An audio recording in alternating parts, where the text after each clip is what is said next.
Welcome to the College Admission TV Presidential Podcast. We sit down with passionate leaders in education for their thoughts and insights in today's world. We are excited to have as our guest Dr. Michael Frandsen, president of Wittenberg University in Springfield, Ohio. I always love to start off with your journey, and I'd love to learn who are the mentors that have helped shape your path. Yeah. So, my journey's a somewhat circuitous route. I refer to what I'm doing today as career 3B. First career, and what took me to Nashville was coaching swimming. Looking forward to going to the Olympic trials tomorrow to go watch. In that period of time, Bob Munoz, who I worked with at Nashville Aquatic Club and then at Colorado Rapids swim team, was really, important mentor for me. I think one of the things I learned from working with Bob early on and working with some other coaches is that there are people you can learn from. There are people who can help you make connections, and there are people who are just fun to work with. And all of those things are important. But what I tell students, particularly early career, is go where you're going to learn the most. And the connections and the fun will follow. And Bob was all three, right? He was a great teacher. He was well connected, and we had a lot of fun doing what we were doing together. So that's career one. Career two was corporate finance. Worked primarily in operating units of national and international companies. I think one mentor in particular, Bob Aiken. I was fortunate to be in a training program with a division of Singer, not the sewing machine part of Singer, but the defense contractor part of Singer. Oh, sure. And Bob was my mentor as I rotated through different operations within finance, and just was a great mentor to me. But I felt a calling to kind of combine the coaching experience and the finance experience, and that's what took me to higher ed, which was career three. And the apple doesn't fall far from the tree. My dad, who certainly I had as a mentor, finished his career as dean of the graduate school at University of New Mexico. My mom ran special events for three different Penn State presidents. So, I kind of got here with a little bit of family influence. But, within 3A, which was my career as a faculty member, Jim Fredrickson and Vic Arnold, who were my mentors and dissertation advisors at Texas, Jim Laxo, who was the provost at Juniata College, which was my first higher ed appointment, Tom Keppel, who was the president there, Peter Mitchell, who was the president at Albion College, where I went next, and Rock Jones, who was president at Ohio Wesleyan, just retired last year, became a really good friend. But I started at Juniata on the faculty, moved to Albion on the faculty, started my transition into administrative roles during my 10 years at Albion. My last year there served as interim president, and then brief stop at Oberlin as the chief financial officer before coming here in 2017. So, 3A is my faculty time and 3B is my administrative time. So as the president, what's been, and I'm sure there have been many, but what's been the biggest surprise for you? Well, I won't even count COVID, because that's just so unprecedented. Right.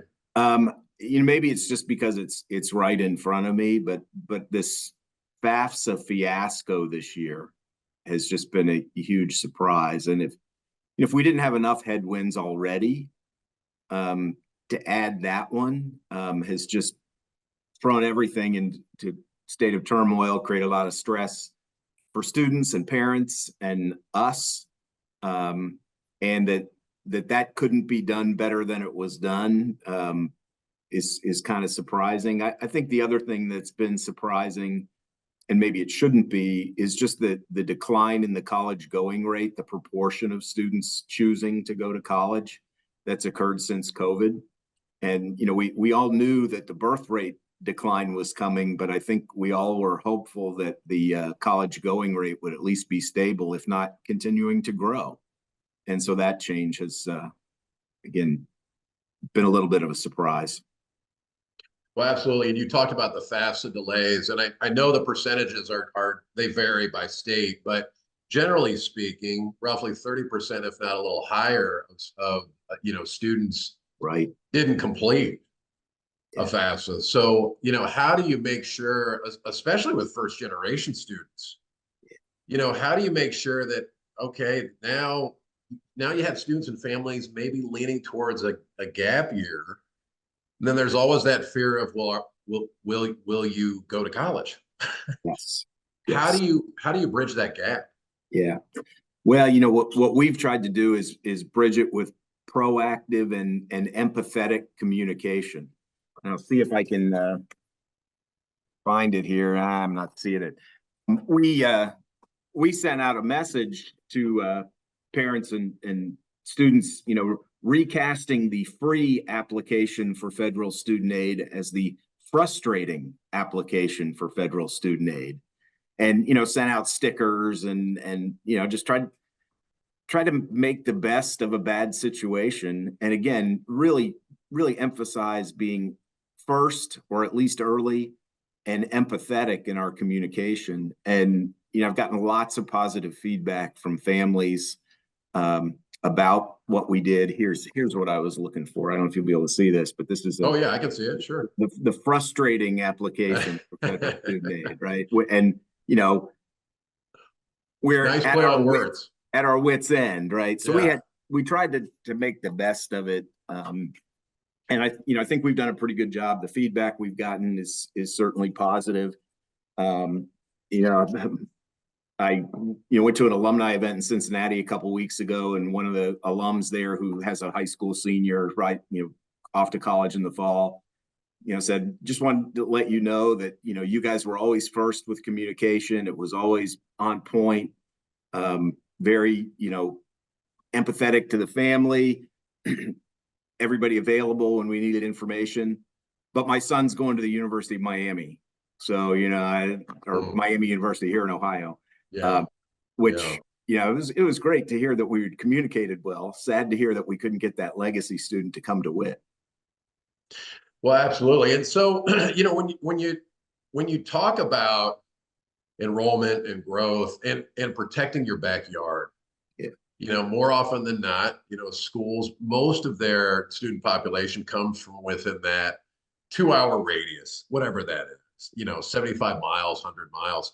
Yep. So how do you make sure, as a one of your prime focuses, and again, keep me honest here, but how do you make sure that you protect that backyard? Yeah. Well, we are certainly the school you described. 75% of our students come from Ohio.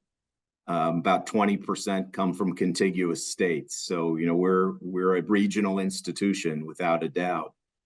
And I think, we've kind of re-emphasized that over the last 5 years and said we have to protect the backyard. It'd be great if we can attract students from further away, and we think we have good programs, both academic and extracurricular, to do that. But if we can't win in our backyard, why is anybody going to come to Springfield, Ohio?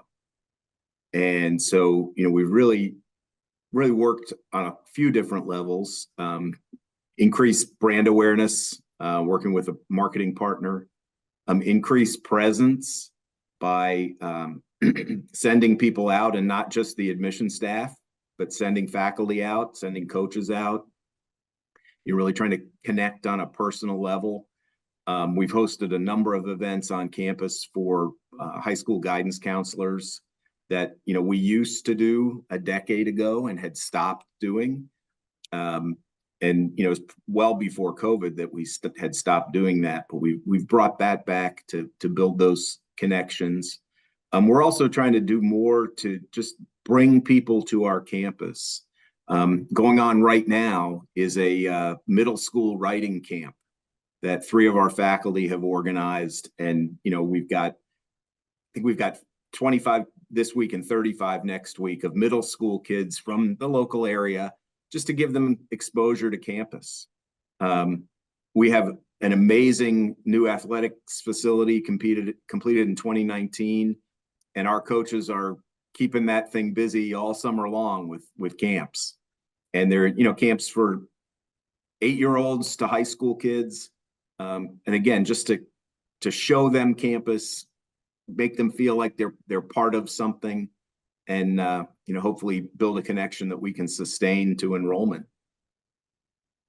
Well, and when you talk about differentiators, I imagine obviously there's a number of differentiators that Wittenberg can highlight and talk about. How do you make sure that you can get those? I guess 2 questions. One, talk a little bit about those differentiators, but then 2, how do you make sure that you get those differentiators and that word out to the masses? Yeah. Well, I think, probably the differentiator, and one of the reasons I came to Wittenberg that I would highlight first, is we have a unique blend of traditional liberal arts and pre-professional programs. We have a terrific education department. We have a fast-growing nursing program. We've got a great business program. And so, those things that are, different than a lot of liberal arts institutions, although more and more are moving that direction. But we've been doing it for a long time, and we've got, lots of experience and lots of connection doing that, lots of, opportunities for students because we've been doing it for a while. I think, another thing I would highlight is this is a real community. I've served 4 different higher ed institutions, all of them similar, and the connections here are really strong. And, some places that I've been, the connection, the affinity is to one aspect. Maybe it's the football team, maybe it's the choir, maybe it's the academic department, but it's not as much of an institutional connection. And the connection here is really at the institutional level. And yeah, I might be an athlete or a musician, but I'm a Wittenberg student first, which is, I think, kind of cool. And, we have great programs, great history, particularly in athletics. Our men's basketball team is winningest all time in Division III. Football and women's volleyball are number 2 all time Division III. I was just working with somebody when a team wins a conference championship, my wife and I host a celebration for them, and we've got 3 to catch up on from spring: men's volleyball, baseball, and women's track and field. So, I think the athletics history is certainly strong here, and something where we work to sustain. How do we get that out? Word of mouth. Obviously, in this day and age, less and less print, more and more social media. Although, I think people of a certain age, like my age, still like to have print in their hands. So we've kind of refocused some of the print materials to be more parent focused and less student focused. So, a variety of ways. I think, another thing that's really important is alumni engagement in that, and getting them to tell their stories.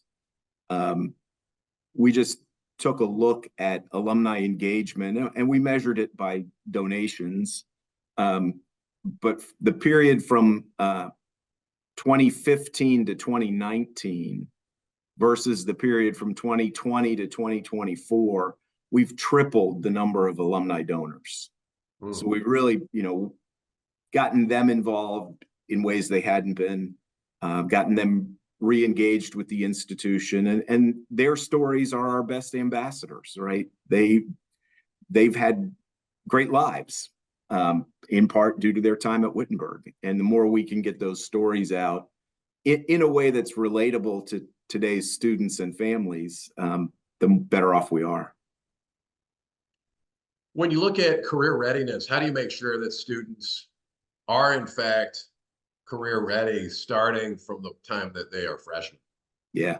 Well, I would say starting from the time that we're recruiting them, and starting later this week with orientation for our incoming students.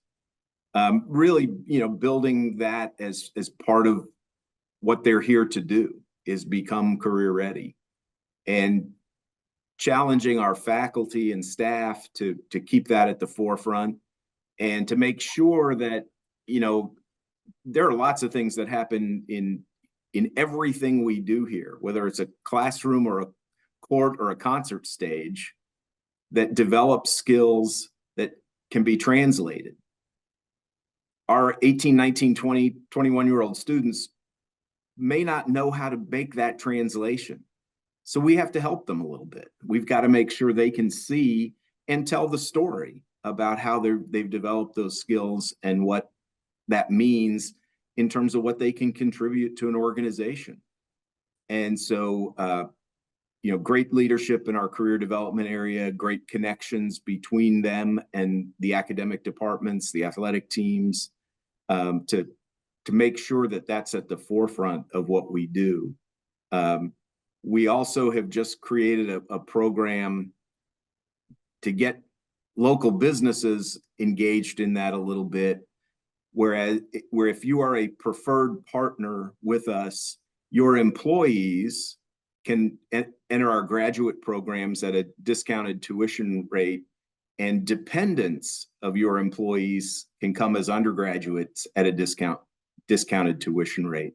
So trying to get the local businesses engaged in that way by creating opportunities for them and their employees, to help us on the other side with career readiness, career placement. So roughly 1,300 total students today. Is that fair to say? Yeah, we're probably be closer to 1,400 in the fall, about 1,300 traditional undergrad. We have 3 small master's programs, and then we've got, some high school students taking classes, some returning adults, either just taking classes for their own benefit, some degree completers, but most of our adults are just here because they're interested in taking a biology course or taking a history course or taking a religion course. And we make that available to Springfield residents, Clark County residents. So how big can you get, and how big do you want to get? Yeah. I'd like us to be 200 more students. That's tough in this environment. That's tough in Ohio, where we have lots of competition. We have lots of competition that is better resourced than we are, so it's tough. But we think probably 1,500 to 1,600 is really our sweet spot, and we're seeing slow but steady improvement coming out of COVID. I wish it were happening faster. So there was a report that came out and was published by NACUBO probably about a month ago regarding tuition discounting, just generally speaking, for private schools across the country, and it exceeded 50%, right, for the first time ever. So how do you, just generally speaking, I mean, whether it be, obviously Wittenberg a lot better than I do, where you are as far as tuition discount. I don't want to make any assumptions, but how do you combat that? How do you make sure that stays at a level that makes sense? Yeah. Well, first of all, I hate talking about tuition discounting because discount percentage doesn't pay any bills at all. So, we try to focus on revenue per student. Mm-hmm. We could change our sticker price up or down and change the discount rate, but what really matters is how many dollars they bring. And what our goal has been through COVID was to just maintain revenue per student. And since COVID, we've seen a nice increase in revenue per student. Our discount rate's really high, but as long as our revenue per student is going up, I don't care. Particularly. And I mentioned some of our Ohio competitors, most of the other institutions in our athletic conference, for example, are sticker priced much higher than we are. Our net revenue is not what some of them have. We don't get the same net revenue that Kenyon or Denison does, but we do okay on net revenue relative to our competition. And again, that's the focus. And I think the way you combat that is by demonstrating value, right? You've got to have a value proposition that competes in the market. And I think another piece of that is being willing to recognize what we can't do. I mean, there's some students we don't have the programs to serve or the resources to serve, and just being honest about that, so we can focus on doing our best with the ones who we are best positioned to serve. So when you are walking campus with prospective families, what's the number one question that parents ask, and the number one question students ask? Yeah. So I think parents kind of fall into two categories. Well, three categories: cost, career readiness, and safety. And I think we have pretty good answers for all of those questions, but I'd say that's kind of the three categories. Students don't ask the president very many questions. I think they're a little reticent to ask the president questions. But the questions they're asking, not me necessarily, but are about academic programs, life on campus, and whatever their extracurricular interest is. And one of the things that we've really tried to do is what I'll call the Amazonification of our work, right? And one of our business partners, says, look, each individual student only cares about 5% of what you do. So you got to figure out what that 5% is for that individual and connect them to that. You don't need to send them the list of all your majors. You don't need to send them the list of all your athletic teams or clubs and organizations. You need to find out what they care about and connect them to those things. And so, through some of our Marcom, some of our information gathering that we do through interactions on the website, we're able to kind of pinpoint those interests a little more quickly and make sure students are getting connected to their 5%.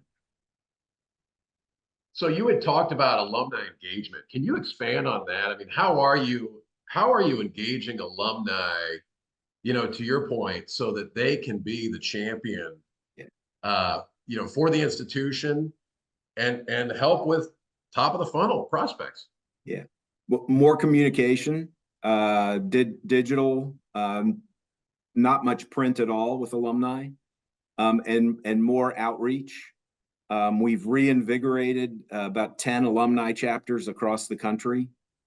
I've been on the road more than my predecessor was on the road. I was just in Cleveland last Tuesday night.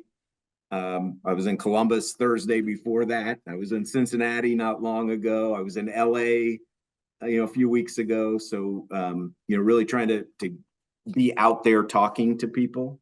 I'm trying to get this line to move off my face. The sun's moving. There we go. There you go. Yeah. So, being out there, and, one of the questions that alumni always ask is, what can we do to help? Right. And I tell them there are four things they can do to help. We need their financial support. Clearly we need their financial support. We appreciate that. Second, we need their help creating those career readiness opportunities and career opportunities for our students, whether that's through a mentoring relationship, whether it's they can offer an internship, whether they can do 48 hours of job shadow, whether their company's hiring, whatever it might be. The third thing is helping us with top of the funnel, helping us identify prospective students and families who would be good fits for Wittenberg. And the fourth thing is just getting together. And what I tell them is, look, when Wittenberg tigers get together anywhere in the world, doing anything at all, one way or another, that energy flows back to campus. It might take a while, it might follow a circuitous route, but when our alums are engaged with each other, there's energy created. Our motto is having light, we pass it on to others. And, when our alums get together, there's light created. And, so that's kind of how we frame what we ask them to do. So just out of curiosity, how many students graduate? And then what's your role as far as job placement? So, I think our 6-year graduation rate is about 60%, which is not what we'd like it to be. But that's what our 6-year rate is. If you look at our 1st to 2nd year retention, we underperform a lot of our peers, and we've made some improvements there, but we're still working on that. But then we overperform the 6-year graduation rate if you base it on how many sophomores we have, right? So there's something about the connection we make with the right students that resonates, right? So I think that's an important piece of it. I think from my perspective personally on the career readiness, I can probably help the business students most, because that was career number 2, and I get involved with them and get involved with companies who might be hiring them.